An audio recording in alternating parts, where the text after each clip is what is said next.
This is a $400 completely custom gaming PC using only brand new parts, and it plays literally any game in 1080p. So many snacks, so little time. A couple of weeks ago, I uploaded a $500 build guide video using only new parts from Amazon Prime, and you guys seem to really enjoy it. And on that video, I found this comment that said, "This one was fun. How would you feel about a $400 Amazon build with a Ryzen 3 4100 and an RX 580? So that's exactly what we're doing today, after we hear about today's sponsor. Crucial, and specifically their no fuss, just fast DDR5 Pro memory kits. I'm personally a big fan of these low profile and matte black heat spreader design as it looks stealthy and super clean. But these kits aren't just about the aesthetics. They support Intel's XMP 3.0 and AMD Expo, meaning that you'll easily be able to get the memory speeds you're looking for with a quick flip in the BIOS. These DDR5 kits are for gamers and professionals that want the boost in performance coming from DDR4, and for those that don't want to fuss with their components and just get straight to gaming or working. If that's you, then you should also check out their T700 Pro Gen 5 NVMe SSDs that have read speeds of up to 12,400 megabytes per second. And if you're not a spec snob like some of us, all that means is it is crazy fast. Big thanks to Crucial for sponsoring this video, and I'll have a link to the DDR5 Pro and T700 down in the description. And real quickly, just so you know what type of people are working at Crucial, all they had to send me for this pre-roll were these two components, obviously,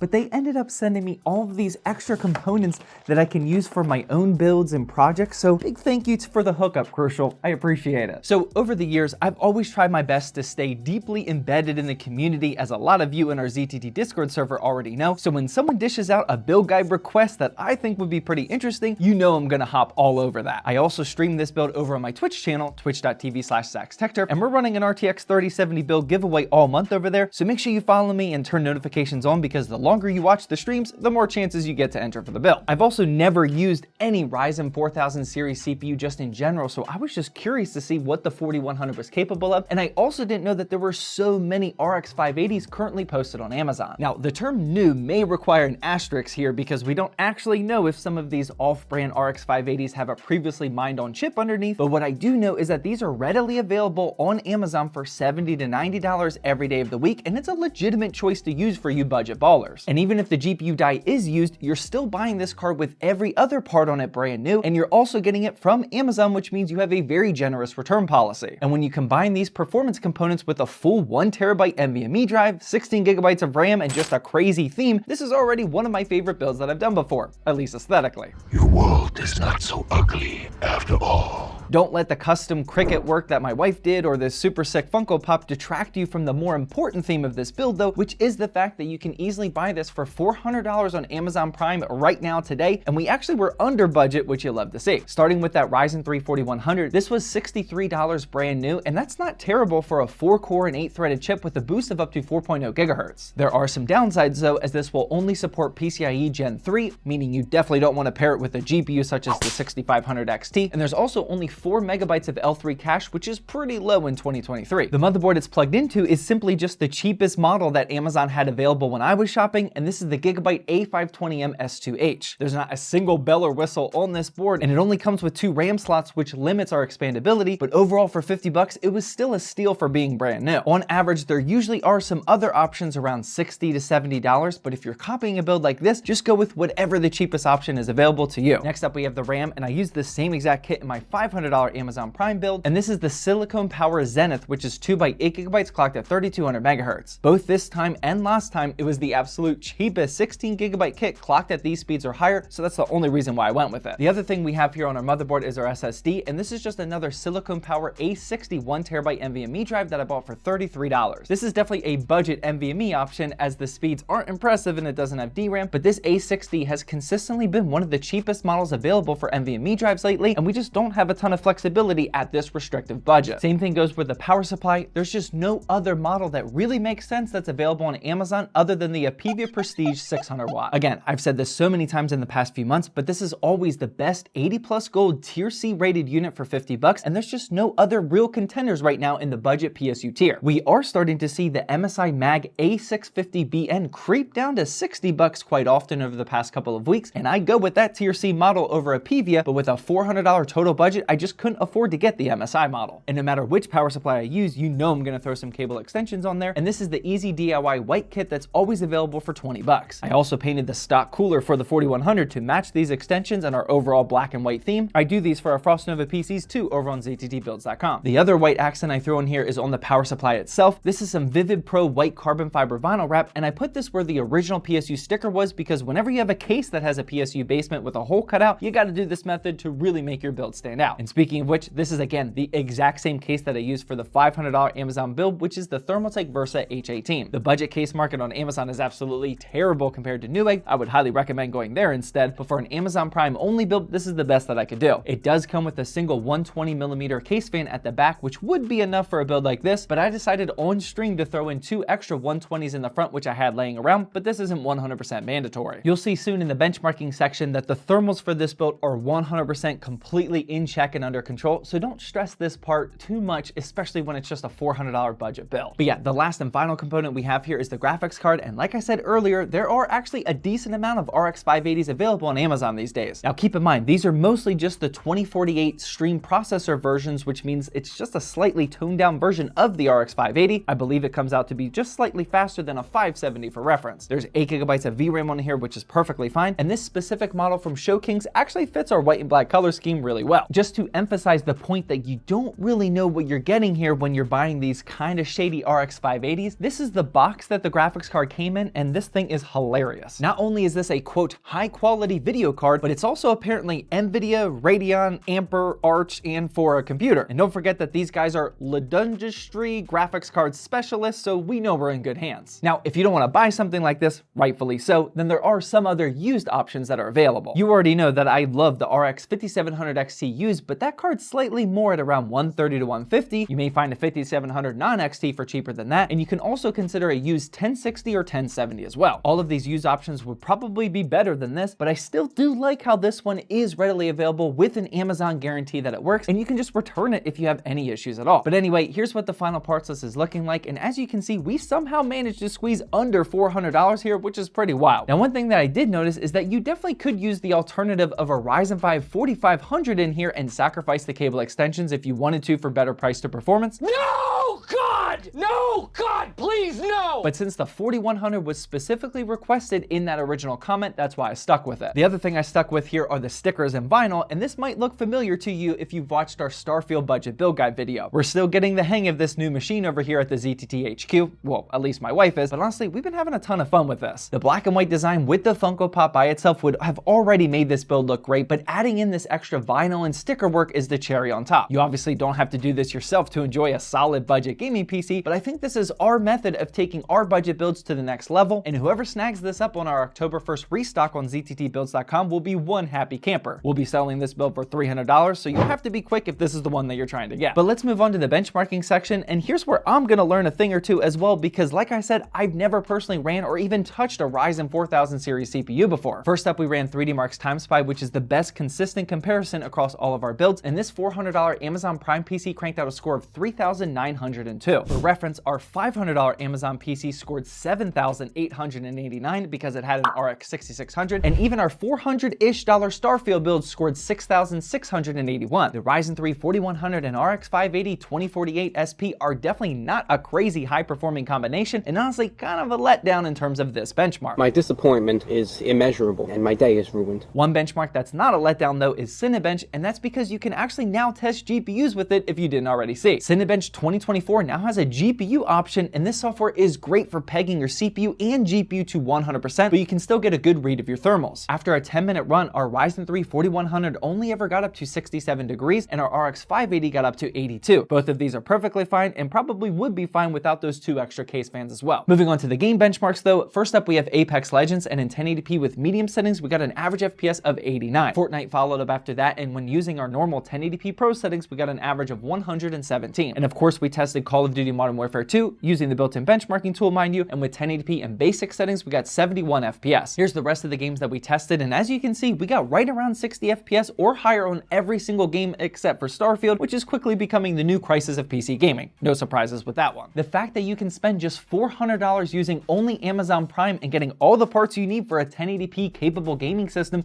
with 2-day shipping is very awesome, but it doesn't mean that you should. You absolutely could do much better price to performance with a used build or even a mostly new build with a used CPU and GPU. Both the 4100 and RX 580 are definitely holding us back here, and unless if you are for whatever reason only interested in a brand new gaming PC, maybe that's all your parents will allow you to do. Otherwise, I'd recommend going down the used path for sure. And even if you don't play Starfield, our Starfield budget build guide is a much better way to build a $400 gaming PC than this.